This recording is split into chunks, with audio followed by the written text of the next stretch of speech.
అందరికీ వందనాలు. ఈరోజు దేవుని వాక్యం మత్తయి సువార్త 15వ అధ్యాయము 21 నుంచి. యేసు అక్కడి నుండి బయలుదేరి తూరు సీదోనుల ప్రాంతములకు వెళ్ళగా, ఇదిగో ఆ ప్రాంతముల నుండి కనాను స్త్రీ ఒకతి వచ్చి, ప్రభువా, దావీదు కుమారుడా, నన్ను కరుణింపుము, నా కుమార్తె దయ్యము పట్టి బహు బాధపడుచున్నదని కేకలు వేసెను. అందుకాయన ఆమెతో ఒక మాటైనను చెప్పలేదు. అప్పుడు ఆయన శిష్యులు వచ్చి, ఈమె మన వెంబడి వచ్చి కేకలు వేయుచున్నది గనుక ఈమెను పంపివేయమని ఆయనను వేడుకొనగా, ఆయన, ఇశ్రాయేలు ఇంటివారై నశించిన గొర్రెల యొద్దకే గాని మరి ఎవరి యొద్దకును నేను పంపబడలేదనెను. ఆయనను ఆమె వచ్చి ఆయనకు మ్రొక్కి, ప్రభువా, నాకు సహాయము చేయమని అడిగెను.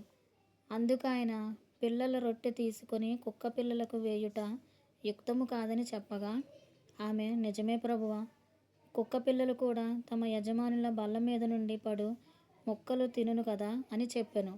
అందుకు యేసు, అమ్మా, నీ విశ్వాసము గొప్పది, నీవు కోరినట్టే నీకు అవునుగాక అని ఆమెతో చెప్పెను.